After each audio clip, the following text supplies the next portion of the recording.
Mana bu qarzingiz, 24 soat shunga qarab o'tirsangiz bor bu. Qarzman desangiz bor, bu kengayaveradi, ruchkalar ko'payaveradi. Siz orasida yana bitta narsa oling, mana balzam.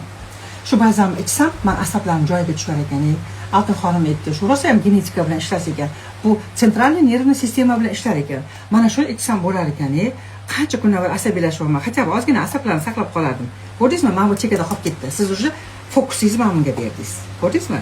Shuni orasida asabiylashgan bo'lsa, ovqat ko'p yo, mana semirib ketyapman. Shu orada bir yurib kelsam bo'lar ekan kechasi dedingizda, kechqurun mana предположим, mana bu kechqurunga yurish.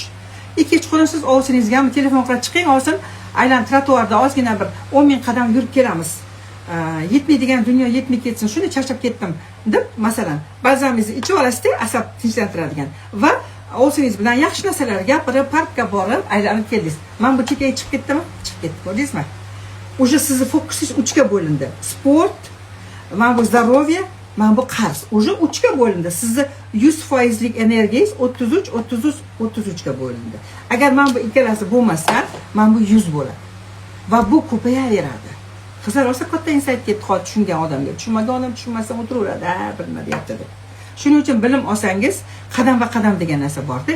Hozir birinchi klassda bo'lsangiz, hozir Moskva 10-sinf darsini berdim-da. Siz hozir tushunmasligingiz mumkin. Nima gapirdi bu deb.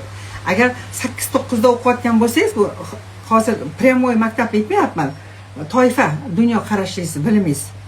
Siz уже tushungan bo'lasiz. Shuning uchun buni o'ylash kerak emas. Shundoq mana shunday otvaring bo'ldi.